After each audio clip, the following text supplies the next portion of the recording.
Hello, police station. Murder. Where? 4th line, return gate.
ആരായിരുന്നു കുഞ്ഞാവ്?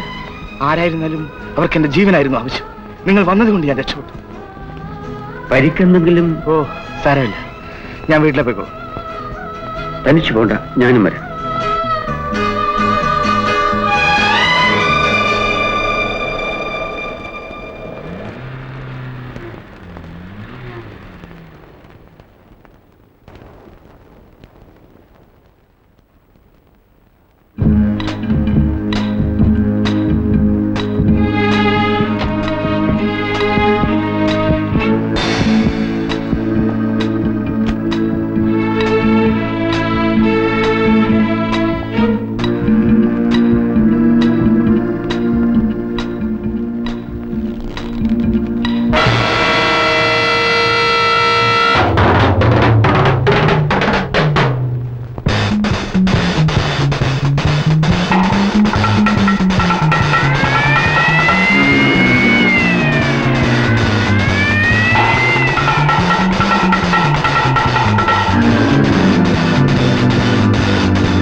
ആരാ അത്?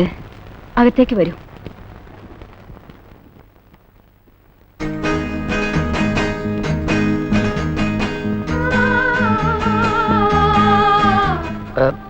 രവിയുടെ വീട് ഇതല്ലേ? അതെ, അവൻ പുറത്തു പോയിരിക്കാം. ഞാൻ പിന്നെ വരാം. അവൻ ഉടനെ വരും. ഇരിക്കൂ.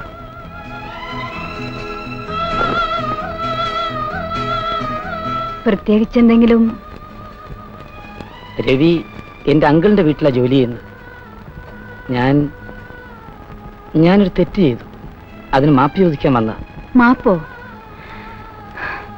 അവനൊരു മുൻകോപിയാ. അവൻ പറയുന്ന ഒന്നും കാര്യമാക്കരുത്. തെറ്റെൻ്റേതാണ്. തലമറന്ന് എണ്ണ തേക്കരുന്ന് ഒരു പഴമൊഴിയുണ്ട്.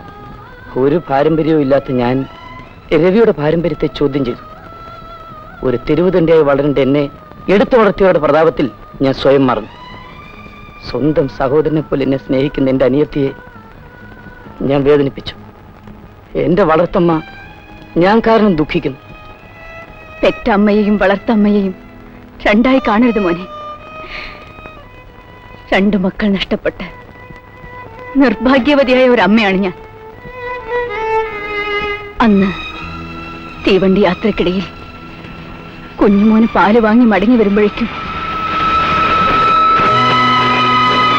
വണ്ടി പോയി കഴിഞ്ഞിരുന്നു. എന്റെ ബാബുമോനെയും പപ്പുമോനെയും പിന്നെ എനിക്ക് കാണാൻ കഴിഞ്ഞിട്ടില്ല. ബാബുവേട്ടൻ അമ്മയെ തേടി അടുത്ത സ്റ്റേഷനിൽ ഇറങ്ങി. അമ്മയെ അന്വേഷിച്ചു പോയ ബാബുവേട്ടൻ മടങ്ങി വന്നില്ല.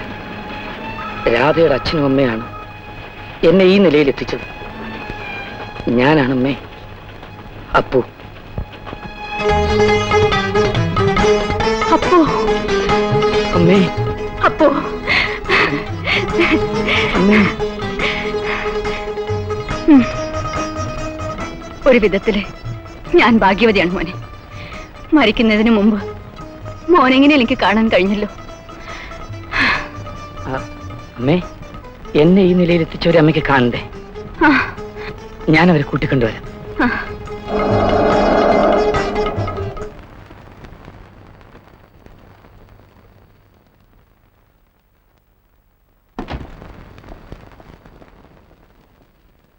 കുമാർ, ആ രാജനോ? ഞാൻ നിങ്ങളെ കാണണമെന്ന് വിചാരിച്ചിരിക്കുകയായിരുന്നു. എനിക്ക് അത്യാവശ്യമായി ചില കാര്യങ്ങൾ സംസാരിക്കാനുണ്ട്. കുമാറിന് വിരോധമില്ലെങ്കിൽ ഇപ്പോൾ തന്നെ എന്റെ കൂടെ വരണം. എന്ത് അത്യാവശ്യ കാര്യമായാലും ഇന്ന് വരാൻ പറ്റില്ല. എന്താണെന്നായിരിക്കും. വർഷങ്ങൾക്ക് ശേഷം എന്റെ അമ്മയെ ഞാൻ ഇന്ന് കണ്ടു.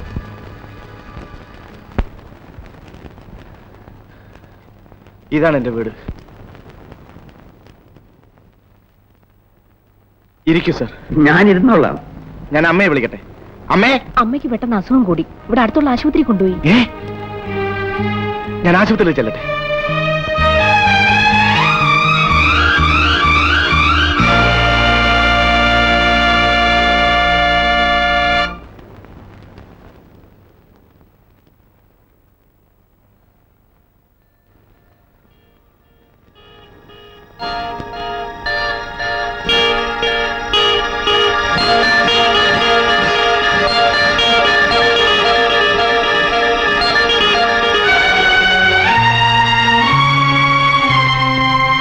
ലക്ഷ്മി,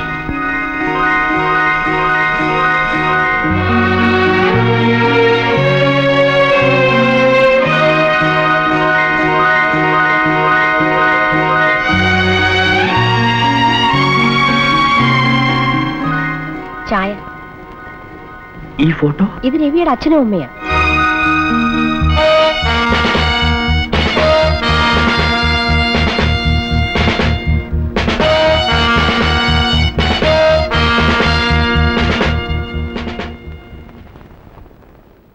നിങ്ങൾ ആരാണ്?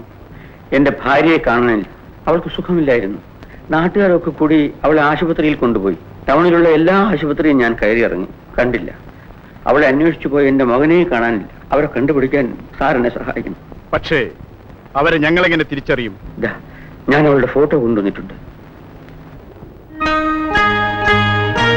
ഈ ഫോട്ടോയിലുള്ളത് എന്റെ ഭാര്യ ലക്ഷ്മി. അപ്പൊ രവി? എന്റെ മോൻ.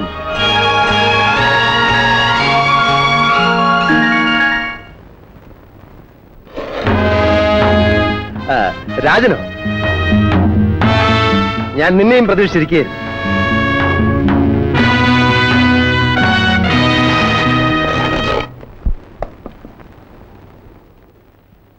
നിങ്ങൾ പ്രതീക്ഷിച്ചതുപോലെ എന്നെ കൈവിലങ്ങോട് കാണാത്തതിൽ നിരാശയുണ്ടായിരിക്കും. നീ എന്താണ് ഈ പറയുന്നത്? ഒന്നും അറിയില്ല. പീറ്ററെ കൊന്നതാരാണ്? അവന്റെ ജഡം എന്റെ അലമാരയിൽ കൊണ്ടുവച്ചതാരാണ്? ഇത്രയുള്ള കാര്യം. നീ ഒന്നുകൊണ്ടും വിഷമിക്കണ്ട. പീറ്ററുടെ യഥാർത്ഥ കൊലയാളി നമ്മുടെ കയ്യിൽ തന്നെയുണ്ട്. ഓഹോ, നിങ്ങൾ രക്ഷപ്പെടാനുള്ള ശ്രമത്തിലാണല്ലേ? നിനക്ക് ഞാൻ പറഞ്ഞത് വിശ്വാസമായില്ല?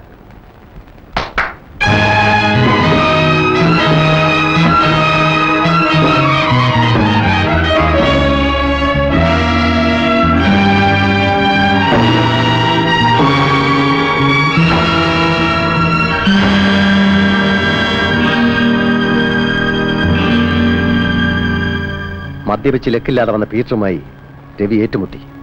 പീറ്റർ കൊല്ലപ്പെട്ടു. ഞാൻ നിന്നെ കാണാനായി വീട്ടിൽ വന്നപ്പോ ഇവൻ ആ മൃതദേഹവുമായി നിന്റെ വീട്ടിലേക്ക് കയറുന്നു കണ്ടു. ഞാൻ അവനെ പിന്തുടർന്നു. ഇവൻ മുകളിൽ ചെന്ന് ആ ശവം നിന്റെ അലമാരയിൽ വെച്ചു. കള്ളം, പച്ചക്കള്ളം. ഇയാൾ പറയുന്ന എല്ലാം നുണയാണ്. നീ ഇനിയും കുറ്റം സമ്മതിക്കില്ല അല്ലേ? എന്നെ കൊലക്കയറിലേറ്റാൻ ശ്രമിച്ചവനെ എനിക്ക് തന്നെ വിട്ടുതരൂ. Very good.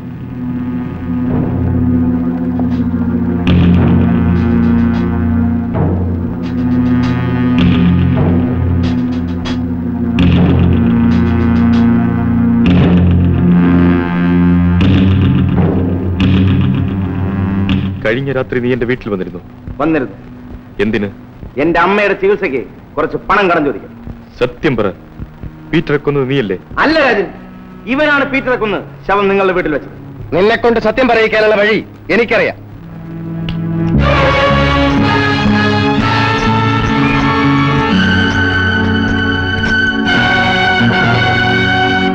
ഇവന്റെ അമ്മയുടെ ജീവനോർത്തെങ്കിലും ഇവൻ സത്യം പറയാതിരിക്കില്ല. കേരൻ രാജൻ,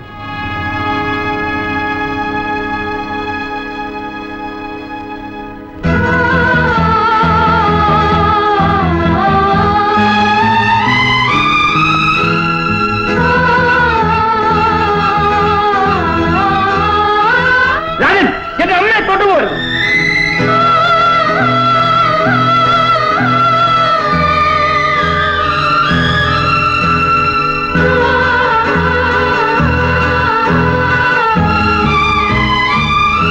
അമ്മേ,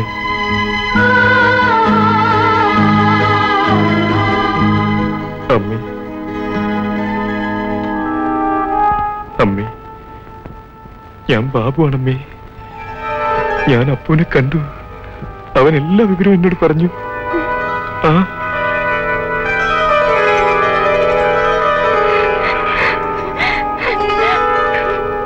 മോനെ,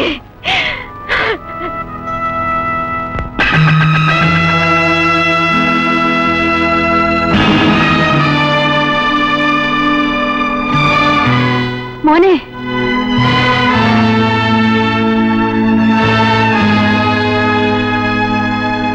കുമാർ. അതെ, ഞാൻ തന്നെ. നിങ്ങൾ ഉപദ്രവിക്കാൻ ശ്രമിച്ച ഈ സ്ത്രീ എന്റെ അമ്മയാണ്. പീറ്ററുടെ കൊലപാതകത്തിന് നിങ്ങൾ കുടുക്കാൻ ശ്രമിച്ചത് എന്റെ ബാബുവേട്ടനെയാണ്.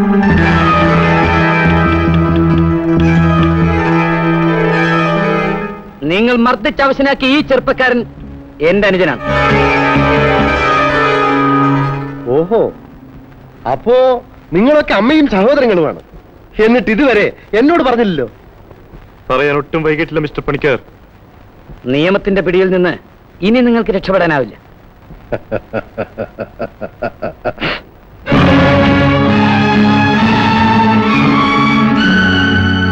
നിങ്ങൾ ആരെയും ഉപദ്രവിക്കണമെന്ന് എനിക്ക് ആഗ്രഹമില്ല. എല്ലാവരെയും വിട്ടയക്കാം. രാജൻ, എന്റെ എല്ലാ സ്വത്തുക്കളുടെ രേഖകളും നിന്റെ കയ്യിലാണ്. അത് നാളെ നമ്മുടെ ഹെലിപ്പാഡിൽ എത്തിച്ചു തന്നാൽ നിന്റെ അമ്മയെയും സഹോദരങ്ങളെയും നിനക്ക് തിരിച്ചു കിട്ടും. എന്ത് പറയുന്നു?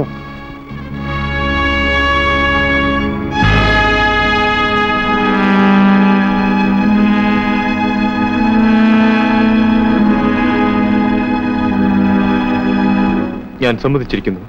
ഗുഡ്. നിനക്കിപ്പോൾ പോകാം.